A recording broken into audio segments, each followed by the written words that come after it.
Thanks for checking in on the State of Basketball Podcast, episode 95. We are getting in there, Jaren. We are getting there. I'm Adam Miller, and I'm here with Jaren Will each and every week, and we are going to be bringing you the news and notes on all 11 Division I schools in the state of Indiana, because in 49 states, it's just basketball. I yearn for the day where you don't have to read the script. I'm calling you out. I looked over at your screen and I saw that shit up there. I don't need to read the script, but I will have it there, and I like. Tell me to like go give a speech about something. I'll fire off an incredible speech. No notes. But I like to get the wording exactly right. So I like to have it there every time. I just think it's funny. I was thinking back when we were editing the last Ball State Butler Evansville. Mm-hmm. I was thinking back, I was like, man, you know, when we're live, obviously there's no editing. It's off the cuff. Only thing I do is, you know, export it into the audio format to post it on Spotify the next day. Well, back in the day when we only did recorded episodes, I'd fumble. And you'd fumble. There'd be so much effort and work, and now it's just a go in, you know, trim off the beginning, trim off the end. The rest is all just there, and just click export. I was like, I almost texted you, you know, a week ago or whatever. And I was like, man, I'm so glad that we just do so minimal editing now. After 90 episodes. Yeah, and like... The thing is, I don't even know, like, I don't look at this. Like, I glance at the script, but I don't read off the script. Like, it's one of those things... This is a very, very weird tangent, but I was sitting there today, and I was like, for some reason, I was thinking of Ghost of Yote, and I was like... What's the counter button? Like, I wasn't playing. I was like, what's the counter button? Like, to counter attack. And I was like... Left bumper, bro. Yeah, I know that. But, like, I don't think he's about to attack me. Hit left bumper. Like, hit L. I don't think hit L1. I just hit L1.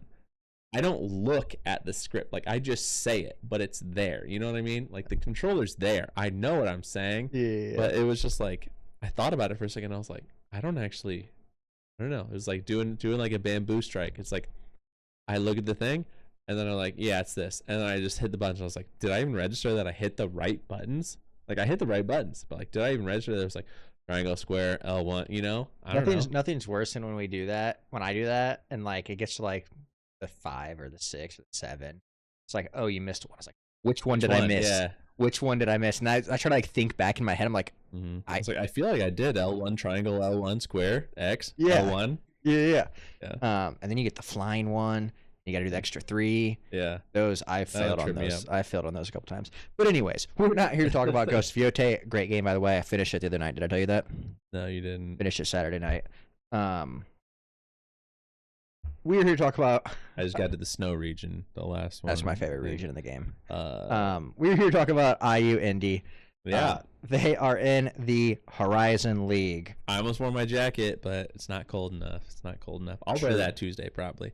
You can't. That's true. We got them at.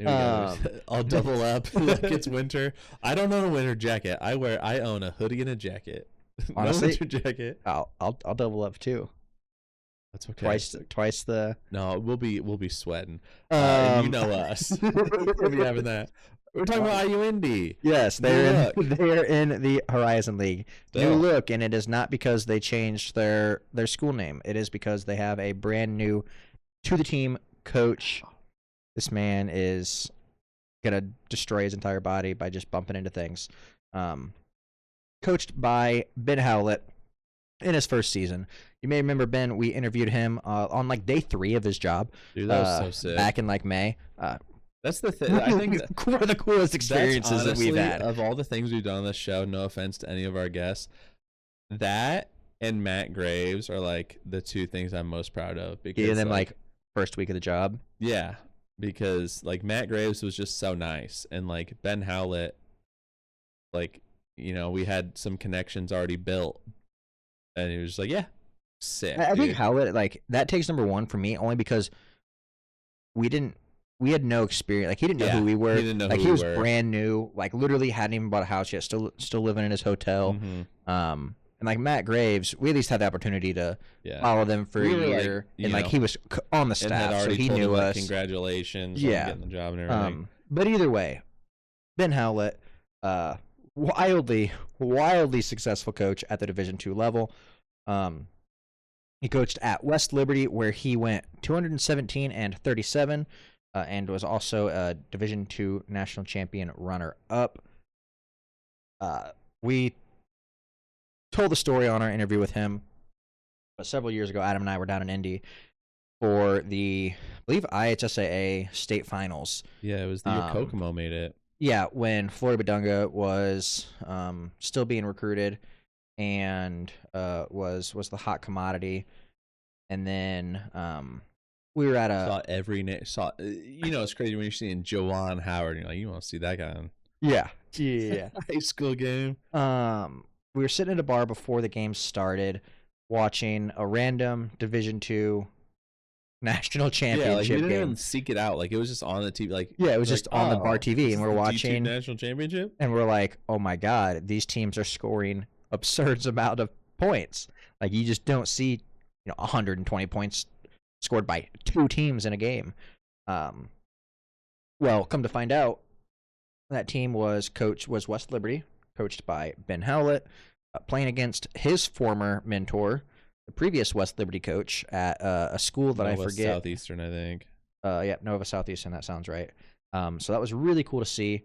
And then flash forward several years later, we get to talk to him about us watching him coach and watching their team, and now we get to talk about it even more. They were because of what number 1 versus number 5. And the final score was 101, 111. They lost by 10. It felt higher. No, it was like just fast. It was just. No, we were watching and we were like, dude, that's a lot. We were like, it's like the second half, and they're already in 80. And then we looked up their score and we were like, they scored 165. Like, we were looking. That's true. It was like, that had to be a non D2 team. It's like, nope, conference.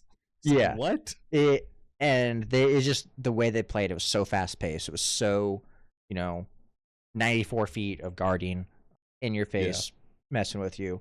Now we get to experience that at IU Indy. So strap in, folks, because it is going to be a grand old time.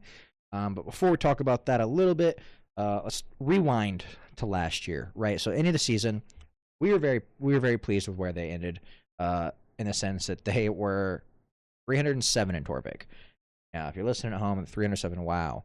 Well, historically, they've been like, the last team in Division One, like 365, 364, 363. 363 a lot. At the bottom, right? Did not move up. They did have the chance to move up throughout the season, but they finished 10-22, 6-14 in the conference. Again, that is a major step up. They had, I don't think, 5 wins the year before, 5 or 6, yeah, overall. I will pull it and up. they got to double-digit wins last season, which was huge for IU Indy, who had been historically one of the worst teams in Division One. They did finish 10th of the 11 teams in the Horizon League, but they went. We're in to our first season. They were 6-26. Last year they were 10-22. Yep. So. But now we are in another new look, right? Like last year, they had a first-year head coach. He was dismissed. And now we have, again, another first-year head coach with them. And what are they looking like going into this season, Adam? Yeah, so this is a live update on our notes. We actually had to change them because Torvik has changed a little bit. They are preseason ranked 361. That's 2 away from the bottom. I think there's 363 again this year. One team dropped out, so they're pretty close to the bottom in the rankings, which I will fully use to my advantage and on DraftKings. They are hashtag not sponsored. Yeah, definitely not. No free ads. They're projected to, on my sportsbook of choice. They are projected to go 9-22 overall, going 4-16 in the conference. Like Jaren said, for reference, they went 6-14 last year, which, finishing almost 60 points or starting almost 60 points lower or spots lower and only losing 2 more games is kind of crazy. This is one of those things where, like, Torvik just has absolutely, as the algorithm, like no idea What like to what to do here. Because this is a guy who's won 85% of his games. And we'll talk about it. Brought some guys with him. And, you know, plays a style that you don't see a lot in D1. And so it just like you can't factor that in. Like there have to be results that are going to change this. So you're going to see this 361 number changing rapidly. And even within the first, you know, it'll change within the first game because I think it's going to be shocking. Like they have a tough game first game, but talk about the people they bring back. Okay, done with that section. Let's talk about the people that they're bringing in because they don't bring anyone back. I think there's like one guy who is coming back. I don't know if he's walking, but I think it's a guy who didn't see the floor, was injured or something, didn't see the floor. And so the guys that they're bringing in are a couple of West Liberty transfers, I think 4 of them. Kyler DiAugustino, he's a West Liberty transfer. He was first team all conference. He was the scoring leader on the team. Former conference freshman of the year. He averages almost 2 steals a game. His only weakness, if you have to put one, is like shooting. He's not an incredible shooter. I think he shoots like 27%. But he's a guard. JP Dragas, he's another transfer. He is the shooter. Shot 46% on 4 attempts per game. He's only a sophomore, so he's got tons of eligibility. Finley Woodward is another West Liberty transfer. He's the second team all conference. Led the team in assists at 4.9 assists per game. Just crazy. Doesn't shoot a lot of threes. Might be his only downside, but almost 5 assists per game and 10 points per game. Cameron Tinsley, decent shot blocker, good shooter and rebounder. He's like a small ball stretch 5. He shot over 44% on 4 attempts per game. They did score a lot, so like the numbers are pretty high because they took a lot of shots. They had a lot of shots, but I mean, they took a lot of shots and they made a lot of shots, which is good. They bring over Jackson Edwards from St. Bonaventure. If that name sounds familiar, then you are a true ball knower because our first season of the show, he was at Valpo and only played 4 games last year. I think he was hurt.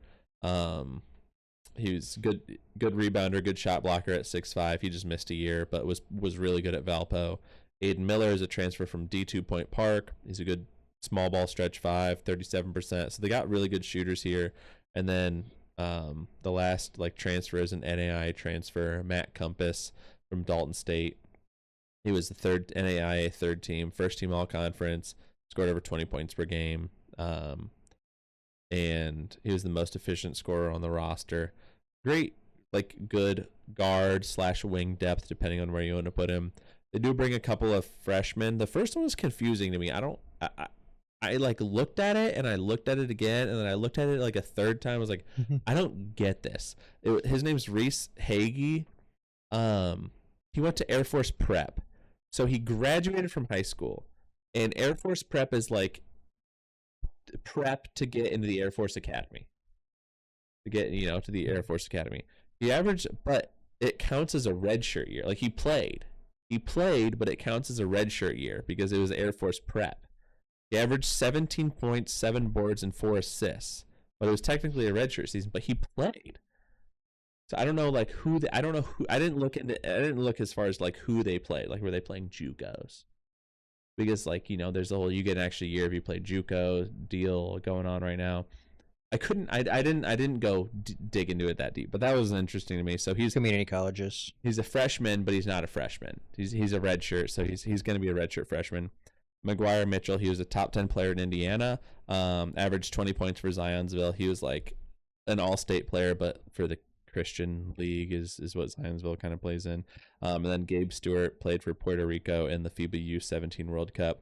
2 double-doubles in that World Cup and averaged 16 points, 10 boards, and 3 blocks in high school. So pretty good freshmen that they're bringing in, and I think are going to add a lot to this kind of 40 minutes of hell that Ben Howlett is bringing.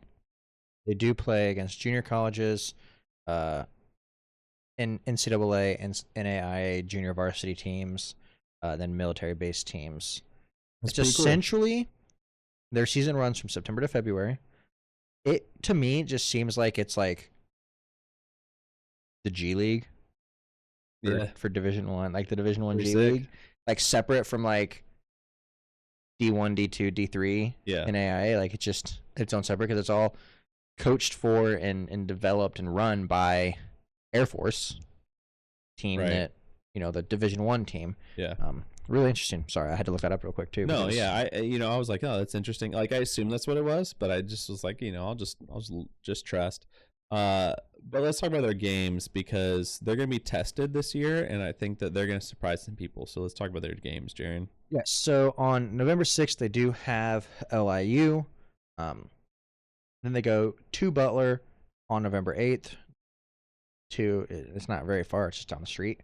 But they are playing at Butler on the 8th, and they play in the Air Force Classic, which is they'll see Alabama State on the 21st, and then Air Force on the 23rd. That'll be really, I think, really cool for Reese, right? He Yeah. being formally recruited by them technically. And then Morehead State on November 29th, and then they're at Grand Canyon on December 22nd. So definitely quite a few tests in there to really see what they're made of with their schedule, with those key games. We do predict that our goal, right, not a prediction, our goal for them is to make the Horizon League tournament quarterfinals. So that would be 3 games, right? That would be game 3. I think so. Did they just restructure, or are they gonna restructure? I don't know. But to win a couple games and at least make the quarterfinals, so be one of the top. I think to make the quarterfinals, depending on where you're seated, it depends on where you're seated. That's it's true. It's not a. That's true. Dude, give me a bracket. Yeah, they. I mean, depending on where they finish, it could be 1 game. True. I think that if you're like a top seed in it, I got it right here. If it'll load. No. Fill. Okay, so the number 1 seed. So if you're the 1, 2, 3, 4, 5, 6 teams play in the first round, and then everyone else plays in the second round. Okay, and the second round is the quarterfinals. Would be they'd potentially have to win 2 games. Quarterfinals is the third round? Yeah. Okay. So if they finish 6th or worse, they're playing in the first round. Okay. Either way, being in the quarterfinals of the Horizon League and then being above 500. Yes, above. So that's not at 500. We're saying above 500. And let's rewind a little bit and remember that the metrics have them going 9-22 and 4-16 in the conference. So we're saying they're going to go well above that. Just want to make that abundantly clear. And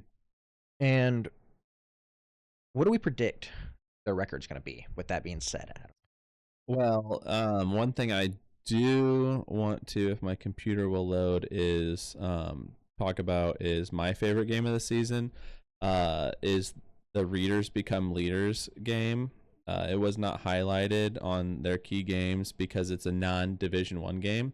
I think it's IU Columbus again, but they are playing at 11 a.m. It used to be the game that they would open the season with, but they Not are the team that NCAA season. Yeah, that was literally the first game of college basketball. And so that's going to be on November 11th against IU Columbus in Veterans Day. Yeah, so they bring in, I think it's 3rd graders for the Indy area schools, so they're going to bring in. Where to go? We should try and go. Let's talk to Luke about it. We should try and go because it's awesome. It's just an awesome environment. I mean, not going to lie, when you said Luke, Wrong Luke. Wrong Luke. Not me. So yeah, if you're in Indy and you have the day off on Veterans Day or something, it would be pretty sweet if you went and try and go. If my daughter has the day off school, I'm gonna bring her. We'll see, but Yeah, a bunch of third graders. It's like the most high pitched screaming you've ever heard for a basketball game, which is just so sick. It comes across on the broadcast really well.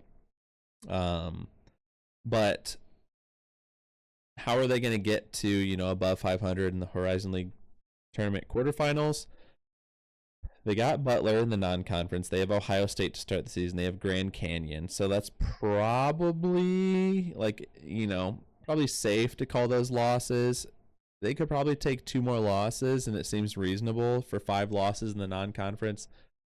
Gives them 6 wins, 4 D1 wins, 2 non-D1, 6 wins. So 6 and 5 in the non-conference. And then I just think that the way he plays is going to, he doesn't play, obviously. Ben Howlett. Ben's not suiting up. The way his teams play. Yeah, the way his teams play.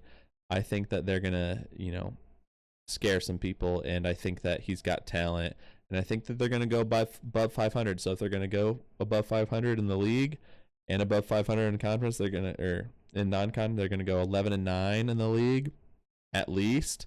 Go 17-14 overall. I think that would be incredible turnaround. And I think that would make it, I know that if they do that, this would be the first time that they go above 500 since 2011. And stamp that 17-14 at least for IU Indy. At least. I think that they're going to be a shock to everyone. I think it's going to get to the point where even though they're not, they're playing in the Horizon League, so it's not always on cable television. Yeah. Most games will be on ESPN Plus, but I do think if you've got ESPN Plus, this is something you should mark down as just must watch basketball, because appointment viewing, as some would say, because they're going to be a blast to watch. Their style of play is just unlike anything. We've talked about it several times. Mm-hmm. I think most basketball fans will have experienced at any point in their lives. So definitely going to be something worth watching throughout the season, because it's going to be a blast, and we do think that it is going to be. I think it's in the same, we talked about this a little bit with him, but I think in the same way that Ben McCollum was just immediately successful at Drake when he moved up to D1, I think that Ben Howlett is going to be immediately successful as well. Yep, absolutely. So we're excited. We're very excited. With that, the clock is showing quadruple zeros. It's time for us to get out of here. Thanks for checking in on the State of Basketball podcast. We will see you next time. And remember, in 49 states, it's just basketball.